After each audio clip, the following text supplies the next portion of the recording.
Le ocurrió a Daniel en 2019, en un momento en que su vida parecía deslizarse hacia un abismo silencioso. Tenía 28 años. Trabajaba como técnico informático en una pequeña ciudad del interior de Minas Gerais y vivía la rutina arrastrada de quien solo se despierta para repetir los mismos gestos del día anterior. Vivía solo en un piso estrecho, donde las paredes tenían marcas de filtraciones y el suelo crujía bajo sus pasos nocturnos. Daniel era un tipo corriente, piel pálida, por apenas haber visto, pelo castaño desgreñado y una actitud distraída que hacía que los demás lo vieran como alguien inofensivo. Pero había algo en él que pocos sabían. Llevaba dentro una pesada angustia, un miedo irracional a la muerte que le perseguía desde que perdió a su hermano pequeño en un extraño accidente años atrás. A veces, la vida parecía a punto de derrumbarse sobre él, como si algo invisible estuviera esperando el momento adecuado para arrancarle de la existencia. Aquel día, todo empezó de forma bastante banal. Era un miércoles lluvioso, de esos en los que el cielo parece pesar sobre el mundo, y Daniel volvía a casa después de arreglar el ordenador de una señora que vivía al final de una calle desierta. Cuando abrió la puerta de su piso, sintió que le recorría un extraño escalofrío, como si hubiera entrado en una habitación que llevaba décadas cerrada con llave. Al principio, no le importó mucho. Pensó que era solo el clima húmedo, pero la sensación se le pegó a la piel como un vaho.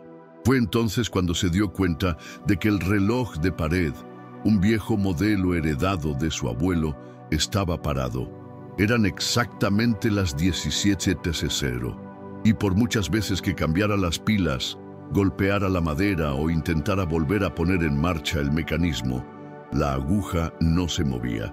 Era como si el tiempo hubiera decidido no avanzar en aquel pequeño espacio. Daniel guardó el reloj y trató de ignorar la incomodidad, hundiéndose en el desgarrado sofá del salón, con un suspiro cansado. Encendió el televisor con la esperanza de distraer su mente, pero la imagen parecía inestable, parpadeante, como si el aparato captara señales de otro tiempo, de otra frecuencia.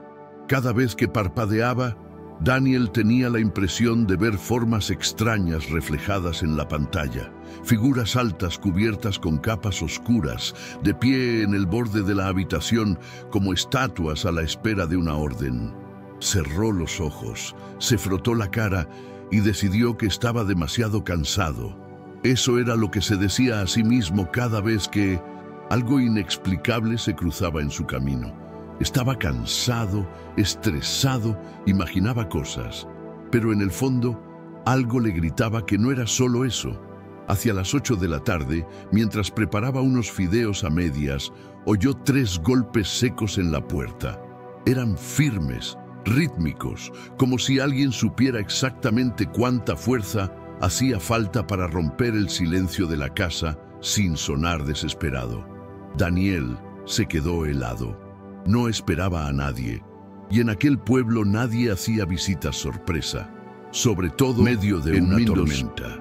Se dirigió a la puerta con el corazón martilleándole en las costillas, cada paso resonando más fuerte de lo normal. Miró por la mirilla, pero no vio nada, solo un borrón negro que se movía lentamente, como un humo espeso que intentaba tomar forma. Una parte de él quería ignorarlo, volver al sofá y olvidarse del asunto, pero la mano se movió sola, girando el picaporte con una lentitud casi ritual. Cuando por fin se abrió la puerta, Daniel no encontró a nadie fuera. La calle estaba sumida en una espesa niebla que parecía viva, retorciéndose alrededor de las farolas como serpientes hechas de humo. Por un instante, pensó en dar unos pasos fuera, para ver si se trataba de alguna broma de mal gusto, pero algo en su interior, un instinto antiguo y visceral, le contuvo. Se quedó allí, sintiendo el frío húmedo de la tormenta filtrarse por la abertura de la puerta. Antes de que pudiera reaccionar, notó algo extraño en el suelo, una pluma negra, tan grande como la mano de un hombre adulto, descansaba justo en el umbral. Era pesada, opaca, como si hubiera sido arrancada a la fuerza de una criatura más grande de lo que se atrevía a imaginar.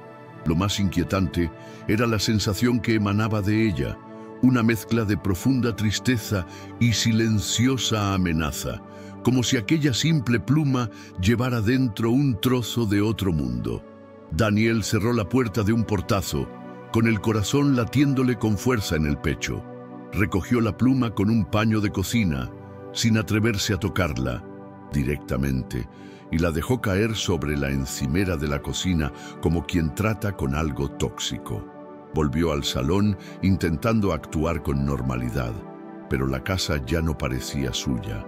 Las paredes parecían respirar lentamente, como un animal dormido a punto de despertar.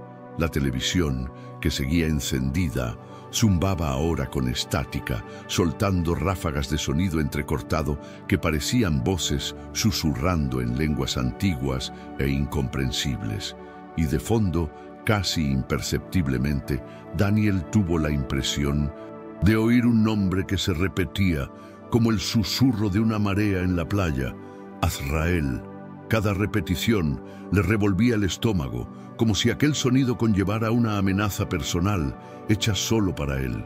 Sin saber qué hacer, Daniel intentó rezar. No era exactamente un hombre religioso. Sus oraciones más sinceras habían sido en la infancia, pidiendo juguetes o librarse de los exámenes escolares.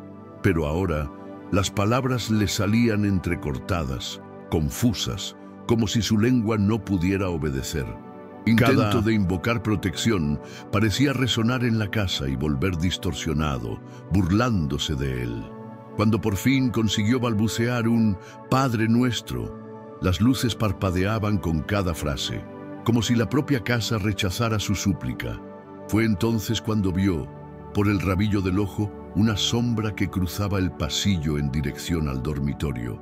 No era como si pasara una persona, era más bien como una ausencia, un agujero oscuro en el aire que absorbía la luz a su alrededor mientras se movía en absoluto silencio. Daniel se quedó helado, el miedo tan espeso que parecía llenarle los pulmones de cemento. Armándose de un valor que ni él mismo sabía de dónde le venía, Daniel cogió una linterna y se dirigió al dormitorio. Cada paso parecía resonar demasiado fuerte en el suelo de madera, como si estuviera invadiendo territorio prohibido. Cuando llegó a la puerta, vio algo aún más inquietante. El espejo de la cómoda, normalmente polvoriento y olvidado, reflejaba ahora una escena que no estaba allí. No era su habitación. Era un campo inmenso y desolado, cubierto de ceniza y árboles muertos, bajo un cielo agrietado como un cristal a punto de estallar. En el centro de aquella escena apocalíptica, una figura vestida con una túnica negra y un rostro cubierto por miles de ojos le miraba fijamente, incluso a kilómetros de distancia. Daniel sintió un violento vértigo, como si la gravedad hubiera cambiado de repente, arrastrándole hacia la visión, luchando contra el impulso de rendirse al entumecimiento que se apoderaba de él. Dio un paso atrás y cerró la puerta con fuerza, como si eso pudiera ahuyentar la visión que ahora parecía impregnada en su mente. Daniel volvió tambaleándose al salón, con el corazón latiéndole como un tambor de guerra en los oídos. Se sentía pequeño, infantil, como alguien que hubiera abierto una puerta que nunca debería haber tocado. Se sentó en el suelo, apoyando la espalda contra la pared, intentando encontrar algún rastro de normalidad. Fue entonces cuando el reloj de la pared, un viejo modelo heredado de su abuelo, que nunca había funcionado bien, empezó a girar sus manecillas en sentido contrario, tan rápido como un ventilador. El tiempo, que ya parecía haber perdido su sentido, ahora parecía querer arrastrarle a una realidad imposible. El aire se hizo más frío, más denso, como si cada respiración le arrebatara un poco de su alma. En medio de aquel caos, Daniel oyó algo que, en cierto modo, era aún peor que el silencio. Una voz baja y ronca que pronunciaba su nombre no gritando, sino susurrando, con la intimidad de alguien que le conocía mejor que él mismo. Por instinto, Daniel cogió el móvil, desesperado por llamar a alguien, a quien fuera. Pero la pantalla parpadeaba, distorsionada, como si el propio aparato intentara librarse de lo que estaba ocurriendo. Incapaz de pedir ayuda, su mirada se posó en un pequeño objeto de la estantería, una vieja Biblia, regalo de su madre que nunca había llegado a abrir. No sabía por qué, pero corrió hacia ella como si fuera su última ancla. Al tocar el libro, sintió que un chasquido eléctrico le recorría el brazo y por un instante, solo un instante, la casa pareció respirar de nuevo.